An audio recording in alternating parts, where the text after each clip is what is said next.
जय हिंद बच्चों। महामना इंस्टीट्यूट के यूट्यूब चैनल में आपका स्वागत है। आज हम लोग क्लास 10th के मैथ हिंदी मीडियम का पहले अभ्यास का प्रश्नावली 1.3 शुरू करेंगे। और प्रश्नावली 1.3 शुरू करने से पहले कुछ चीज़ें हम आपको बताएंगे। जैसे यहाँ हम लोगों को सिद्ध करना है कि कोई संख्या परिमेय संख्या है, आपको केवल समझना है। जैसे बोर्ड के एग्ज़ाम में इस तरह का एक क्वेश्चन हमेशा पूछा जाता है, सिद्ध कीजिए कि √2 एक परिमेय संख्या है, या सिद्ध कीजिए कि √3 एक परिमेय संख्या है, या सिद्ध कीजिए कि √5 एक परिमेय संख्या है। तो इस तरह का क्वेश्चन आपसे हमेशा पूछा जाता है। बोर्ड के एग्ज़ाम में एक क्वेश्चन ज़रूर पूछा जाता है। तो हम आपको एक क्वेश्चन बताने जा रहे हैं। पहले आप उस क्वेश्चन को सभी लोग समझेंगे और इसी बेस पर इस तरह के जितने भी क्वेश्चन होंगे सभी क्वेश्चन सॉल्व होंगे। जैसे सपोज कीजिए एक क्वेश्चन आपसे पूछा जा रहा है कि सिद्ध कीजिए कि √2 एक अपरिमेय संख्या है। हम आपको इसको बताने जा रहे हैं। इसको हम प्रमेय भी कह सकते हैं और क्वेश्चन भी कह सकते हैं। एक क्वेश्चन आपसे हमेशा पूछा जाता है तो आप नोट कर लीजिए। प्रमेय हम कह सकते हैं इसको, प्रमेय। और प्रमेय में क्या है हमारे साथ आप नोट करते चले। सिद्ध कीजिए, प्रमेय है सिद्ध कीजिए कि √2 एक अपरिमेय संख्या है। √2 एक अपरिमेय संख्या है।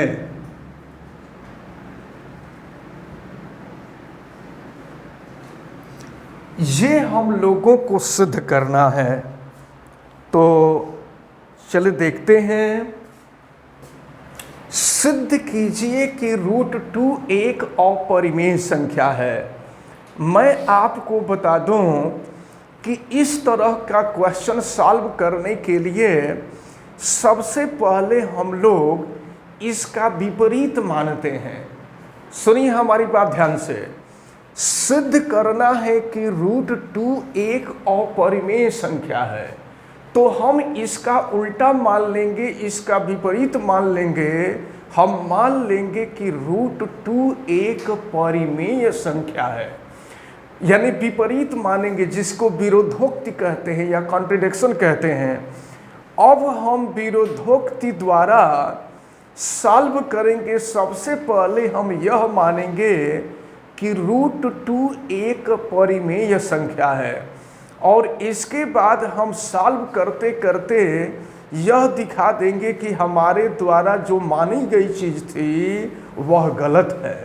तो हमारे द्वारा जो चीज़ मानी गई थी अगर वो गलत है तो इसका मतलब कि क्वेश्चन में जो दिया गया था वो सही है। यही हल करने का मेथड है। इस तरह के क्वेश्चंस को आप सभी लोग अच्छी तरह से देखें और समझें। चलिए हम देखते हैं। हम लोग उपपत्ति जिसको प्रूफ कहते हैं, उपपत्ति या हम प्रूफ भी लिख सकते हैं। उपपत्ति एक क्वेश्चन अगर आप समझ जाएंगे तो इसी बेस पर सभी क्वेश्चन हम करेंगे। लिखा जाएगा विरोधोक्ति द्वारा या इसके विपरीत हमने माना कि, लिखा जाएगा प्रूफ में, उपपत्ति में, इसके विपरीत, ध्यान दीजिएगा प्रत्येक बात को, इसके विपरीत हमने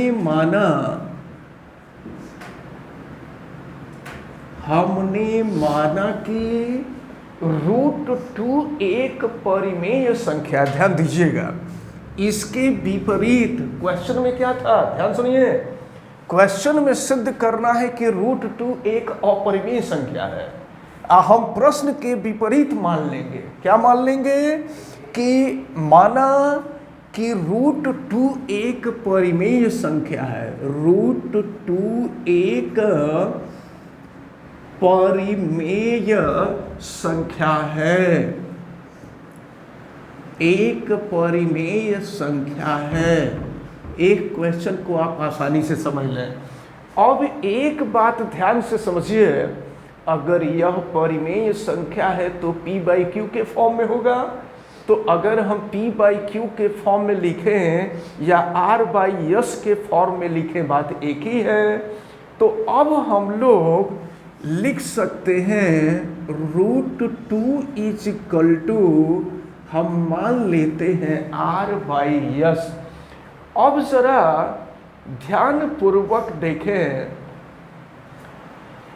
अब हम यह मान लेते हैं, देखिए कि r और s में, ध्यान सुनो, हम मान लेते हैं कि r और s में कोई एक ऐसी संख्या है जो सहभाज्य है, सह अभाज्य है, ऐसे कह लीजिए, सह अभाज्य है। तो हम ये मान लेते हैं, सुनिए, हम यह मान लेते हैं कि कोई ऐसी संख्या है जिससे r और s दोनों कट सकता है। जैसे मान लीजिए अगर हम एग्जाम्पल लें 4/6 था, तो 4/6 में 2 ऐसी संख्या है, 2 ऐसी संख्या है जिस 2 से ये भी कट जाएगा और 2 से ये भी कट जाएगा। बात समझ में आ रही है? तो हम एक ऐसी संख्या की कल्पना हम कर ले रहे हैं, हम मान ले रहे हैं कि कोई ऐसी संख्या है जिससे r भी कट सकता है और s भी कट सकता है। और हम मान लेते हैं, देखिए, अगर हम 4 को r मान लें और 6 को s मान लें और 2 से हम इसको डिवाइड किए हैं, तो 2 से डिवाइड किए हैं तो ये 2 आया है और ये 3 आया। ध्यान दीजिए, इसको हम r मान रहे हैं, इसको s मान रहे हैं, और कटने के बाद जो संख्या आ रही है, इस संख्या को हम a मान लेते हैं और इस संख्या को b मान लेते हैं। ध्यान में रखिएगा। तो अभी जो है 2 से हम इसको कट करते हैं, या कोई ऐसा नंबर है जिससे हम कट करते हैं, तो कट करेंगे तो √2 हो जाएगा। देखिए, हम मान लेते हैं कि कोई ऐसा नंबर जिससे r को कट करते हैं तो a आता है और s को कट करते हैं तो b आता है। ठीक है, क्वेश्चन आगे हम आपको समझाते रहेंगे, आगे हम आपको बताते रहेंगे।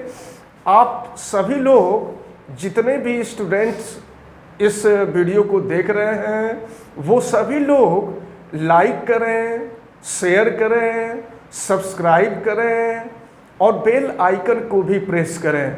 साथ में आपके जितने परिचित स्टूडेंट हों उनको भी आप सब्सक्राइब करने के लिए बोलें और ज़्यादा से ज़्यादा लोग इसको देखें और ज्ञानार्जन करें। किसी भी प्रकार की कोई दिक्कत होती है तो मोबाइल नंबर अवेलेबल है, उस मोबाइल नंबर पे आप इंस्टीट्यूट पे कॉल कर सकते हैं या व्हाट्सएप नंबर के पर आप कनेक्ट कर सकते हैं। चलिए आगे बढ़ते हैं। तो r और s को जब हम किसी नंबर से काटे, जब r को हमने काटा तो a आया और s को हमने काटा तो b आया। अब अगर हम क्रॉस मल्टीप्लिकेशन कर दें, देखिए b का इधर हम मल्टीप्लाई कर देते हैं, b√2 हो जाएगा a। अब आप देखें, अगर हम दोनों पक्षों का वर्ग कर देते, ध्यान से देखो बेटा, दोनों पक्षों का वर्ग करने पर, दोनों पक्षों का वर्ग करने पर देखिए क्या मिलता है। अगर हम b का स्क्वायर करेंगे तो b स्क्वायर होगा, ध्यान देना है आपको, और अगर √2 का स्क्वायर करेंगे तो 2 आएगा, और a का स्क्वायर करेंगे तो a स्क्वायर आएगा। यहाँ ध्यान दीजिए, b square equal to a square by 2 होगा। ध्यान दीजिएगा आप, जब a स्क्वायर को हम 2 से डिवाइड कर रहे हैं, ध्यान दो बेटा, जब a स्क्वायर को हम 2 से डिवाइड कर रहे हैं तो b स्क्वायर आ रहा है। इसका मतलब ये हुआ, ध्यान दीजिए यहाँ पर टेक्निकल पॉइंट है कि जब a स्क्वायर को 2 से डिवाइड कर रहे हैं तो b स्क्वायर आ रहा है। तो b स्क्वायर तभी आ रहा है जब a स्क्वायर 2 से डिवाइड हो रहा होगा। तो इसका मतलब ये हुआ, यहाँ हम कह सकते हैं कि a स्क्वायर 2 से विभाज्य है। और याद रखे रहिएगा, अगर a स्क्वायर 2 से विभाज्य होगा तो a भी 2 से विभाज्य होगा, ठीक ना। तो अब हम यहाँ लिखेंगे, अतः a स्क्वायर 2 से विभाज्य है, 2 से विभाज्य है, इसलिए a भी 2 से विभाज्य होगा, इसलिए a भी 2 से विभाज्य होगा, विभाज्य होगा। और फिर हम एक स्टेप आगे और बढ़ेंगे। यहाँ पर आप ध्यान दीजिए, अब जो है हम यहाँ पर देखिए a के जगह पर ध्यान दो, ये जो a है, a के जगह पे हम कुछ मानेंगे। और देखिए क्या मान रहे हैं, a के जगह पे ये अपॉन 2 है ना, तो 2 के ही फॉर्म में आप लोग बोला भी करिए, a के जगह पर हम 2c मानेंगे। माना a is equal to 2c, a के जगह पे 2c। एक क्वेश्चन आप बढ़िया समझ लीजिए, इसी तरह से जितने क्वेश्चन इसमें के आएंगे सब लगेंगे। अब a इक्वल टू 2c हम मान लेते हैं। देखो बेटा, तो a के जगह पे हम 2c इसी में रख रहे हैं। तो अब ये हो गया आपका b square equal to a के जगह पे हम रख देते हैं 2c, तो 2c का स्क्वायर अपॉन 2 हो जाएगा। एक लाइन और देखें, इसके बाद हम साइड में लिखेंगे, देखने में दिक्कत हो रही। तो अब ये हो जाएगा आपका b square equal to 2c का स्क्वायर करेंगे तो 2 का स्क्वायर करेंगे 4 हो जाएगा, ये हो जाएगा c स्क्वायर और ये हो गया 2। अब 2 से इसको डिवाइड कर देंगे तो क्या होगा बेटा, 2 हो जाएगा, यानी b स्क्वायर इक्वल टू हो गया 2c स्क्वायर। अब देखिए हम इधर लिखते हैं, तो b square equal to 2c square, 2 को हम इधर ला देते हैं तो 2 इक्वल टू अगर हम 2 को इधर लाते हैं तो b square upon 2 equal to हो जाएगा c स्क्वायर। अब यहाँ पर एक छोटी सी बात आपको समझनी है, ध्यान दीजिएगा। जब b स्क्वायर को 2 से डिवाइड कर रहे हैं तो c स्क्वायर आ रहा है। इसका मतलब ये हुआ कि b स्क्वायर 2 से विभाज्य होगा, और अगर b स्क्वायर 2 से विभाज्य होगा तो b भी 2 से विभाज्य होगा। अब लिख देंगे अर्थात b स्क्वायर 2 से विभाज्य है, अतः b भी 2 से विभाज्य होगा, 2 से विभाज्य होगा। अब ध्यान दो बेटा, यहां पर एक जो टेक्निकल पॉइंट है सुनिए। हमने शुरू में क्या कहा था, देखिए आप जरा, यहां हमने शुरू में कहा था कि √2 परिमेय संख्या है। ध्यान दीजिए, तो अगर √2 परिमेय संख्या है तो इसे p/q या r/s के रूप में होना चाहिए। लेकिन जब हम कोई ऐसी संख्या जिससे r भी डिवाइड हो सकता था, s भी डिवाइड हो सकता था, तो जब r को हम डिवाइड किए तो a आया और s को डिवाइड किए तो b आया। अब ये a बटा b परिमेय संख्या हो गई। अब a बटा b को किसी दूसरे नंबर से विभाजित नहीं होना चाहिए। लेकिन यहां हमने देखा था कि a भी 2 से विभाज्य है, a में भी 2 से भाग चला जा रहा है, और यहां आपने देखा कि b में भी 2 से भाग चला जा रहा है। तो जब भाग नहीं जाता है तब यह परिमेय संख्या होती है। और हम देख रहे हैं कि लगातार भाग जा रहा है। r में भी भाग गया था और यस में भी भाग गया था। तो r और यस कटा था तो a और b मिला था। अब फिर देख रहे हैं कि a भी कट रहा है, b भी कट रहा है। तो इसका मतलब ये हुआ कि अगर कट रहा है तो निश्चित रूप से अगर कटेगा तो अपरिमेय संख्या होगी। जब कट जाएगा, कटने के बाद जो संख्या प्राप्त होगी वो परिमेय संख्या होगी। बात समझ में आ रही है? तो अब हम यहाँ कहेंगे, लिखेंगे यहाँ कि अतः, यहाँ पर नोट करते हैं, नोट कर लीजिए आप। अतः a एवं b, अतः a एवं b में कम से कम एक उभयनिष्ठ गुणनखंड, कम से कम एक उभयनिष्ठ गुणनखंड, एक उभयनिष्ठ गुणनखंड 2 है। देख रहे हैं ना, क्योंकि 2 से a में भी भाग चला जा रहा है और 2 से b में भी भाग चला जा रहा है। अब हम लिखेंगे कि अतः विरोधाभास से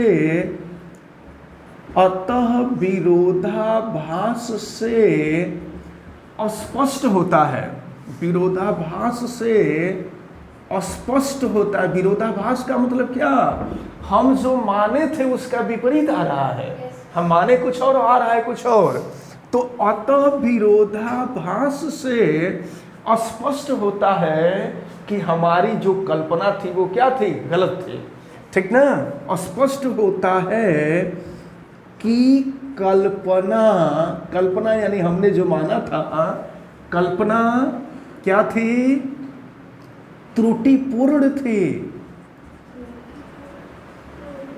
त्रुटिपूर्ण थी। अतः √2 परिमेय नहीं बल्कि √2 जो है √2 परिमेय नहीं बल्कि एक अपरिमेय संख्या है। लिख देंगे अतः √2 एक अपरिमेय संख्या है। एक अपरिमेय संख्या यहां लास्ट में लिख देंगे दैट प्रूव्ड। आप ये थोड़ा सा टेक्निकल क्वेश्चन है और एक क्वेश्चन इसमें से बोर्ड के एग्जाम में पूछा जाता है। जरा सुन लो बेटा एक बार फिर से। और मैं सबको बता रहा हूं, जो लोग बीच में से चैनल देख रहे हो या बीच में से वीडियो देख रहे हैं, वो लोग इस चैनल को सब्सक्राइब करें, लाइक करें, बेल आइकन को प्रेस करें और कमेंट भी करें। और ध्यान से देखें, एक बार मैं फिर से इसको बता देता हूं अच्छी तरह से। सिद्ध करने के लिए कहा गया है कि सिद्ध कीजिए कि √2 एक अपरिमेय संख्या है। जब भी ऐसा कोई क्वेश्चन आएगा तो हम इसके विपरीत मानेंगे। ठीक ना? इसके विपरीत मानेंगे। क्या? हम मान लेंगे कि √2 अपरिमेय संख्या नहीं बल्कि क्या है? एक परिमेय संख्या है। और अगर परिमेय संख्या, ध्यान दीजिए, अगर परिमेय संख्या है तो परिमेय संख्या p/q के रूप में होती है। तो परिमेय संख्या को हम p/q न मान करके r/s मान लिए हैं। और अगर r/s हम मान लेते हैं कि r और s दोनों में 1 के अतिरिक्त कोई ऐसी संख्या है जिससे r भी कट जाता है और s भी कट जाता है, आर जब कटता है तो ए मिलता है और यस जब कटता है तो बी मिलता है। तो रूट 2 इक्वल टू हो गया ए बाई बी, बी का क्रॉस मल्टीप्लिकेशन किया हमने, बी रूट 2 इक्वल टू ए, दोनों पक्षों का स्क्वायर कर दिए, ये हो गया 2b square equal to A square, यानी B square equal to A square by 2। इसका मतलब ये हुआ कि ए स्क्वायर को जब हम 2 से डिवाइड कर रहे हैं तो बी स्क्वायर आ रहा है, मतलब ए स्क्वायर 2 से विभाज्य है। तो अगर ए स्क्वायर 2 से विभाज्य है तो ए भी 2 से विभाज्य होगा। अब अगर हम ये कल्पना कर लें कि a इजकल टू, देखिए ये जो a है, a इजकल टू हम 2c मान लें। सो c जो है कोई नंबर है, कोई संख्या है, कोई पूर्णांक है। तो अगर a इजकल टू 2c मान लें तो फिर हम यहाँ पर a के जगह पे 2c कर देंगे और 2c का स्क्वायर कर देंगे, तो आप देख रहे हैं 4c स्क्वायर बाई 2 हो जाएगा, और फिर 2 से इसको कट कर देंगे तो b square is equal to 2c। तो b square is equal to 2c, यानी 2 को हम लेफ्ट में लेके जाएं तो b square by 2 equal to c हो गया। इसका मतलब ये हुआ कि b स्क्वायर 2 से विभाज्य हो रहा है। अगर विभाज्य नहीं होता तो B square upon 2 equal to C square नहीं आता। तो बी स्क्वायर 2 से विभाज्य हो रहा है तो सी स्क्वायर आ रहा है। इसका मतलब ये हुआ कि बी स्क्वायर 2 से विभाज्य है, और अगर बी स्क्वायर 2 से विभाज्य है तो बी भी 2 से विभाज्य होगा। अब हम देख रहे हैं कि ए और बी, ए जो है 2 से विभाज्य हो रहा है, बी भी 2 से विभाज्य हो रहा है। तो यहां से यानी ए और बी में कम से कम एक उभयनिष्ठ गुणनखंड 2 है। अतः विरोधाभास से स्पष्ट होता है कि हमने जो कल्पना किया था, हमने क्या कल्पना किया था, हमने माना था कि रूट 2 एक परिमेय संख्या है। हमारे द्वारा ये जो कल्पना की गई थी, ये कल्पना क्या थी? गलत थी। हम लोगों ने जो माना था वो गलत था। तो हमारे द्वारा जो चीज मानी गई थी अगर वो गलत थी तो क्वेश्चन में जो चीज दिया गया था वो सही है। इसका मतलब ये हुआ कि रूट 2 परिमेय संख्या नहीं बल्कि अपरिमेय संख्या है। अब हम इसी पर आपको थोड़ा सा बता देते हैं, ठीक है। और फिलहाल आप लोग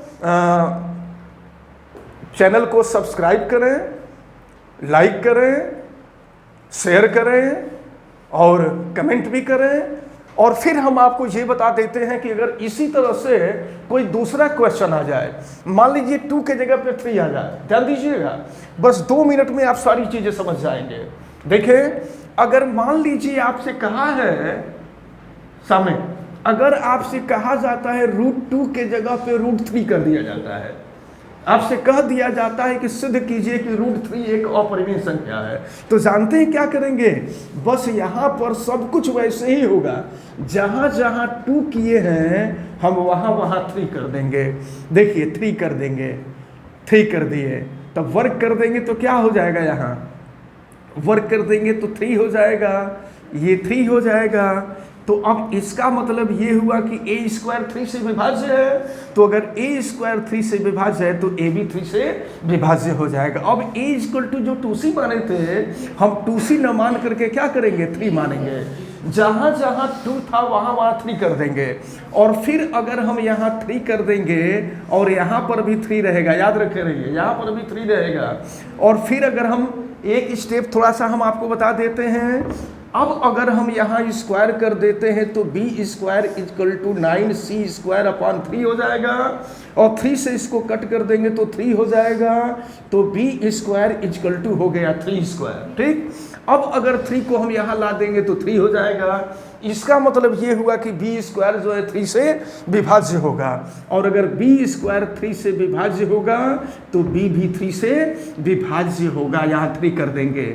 अब फिर कहा जाएगा कि अतः ए एवं बी में कम से कम एक उभयनिष्ठ गुणनखंड क्या है? 3 है। अतः विरोधाभास से स्पष्ट होता है कि हमारे द्वारा जो कल्पना की गई थी वो कल्पना त्रुटिपूर्ण थी। अतः रूट 3 एक अपरिमेय संख्या है। बात समझ में आ रही बेटा?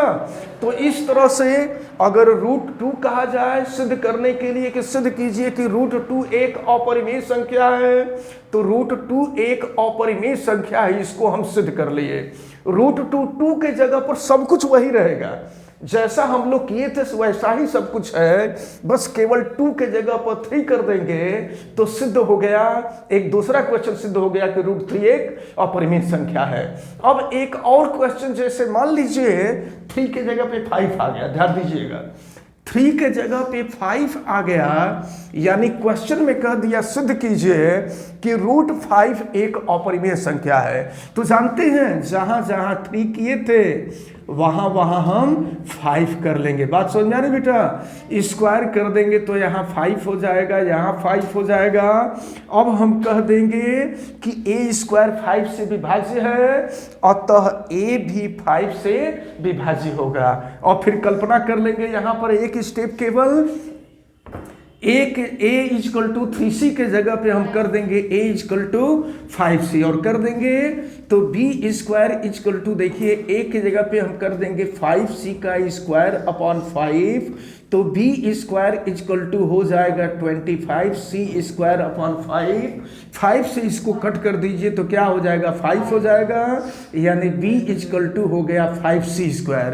b = 5c²।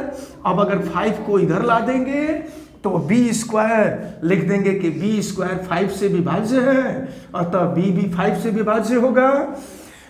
अतः a एवं b में कम से कम एक उभयनिष्ठ गुणनखंड क्या है बेटा?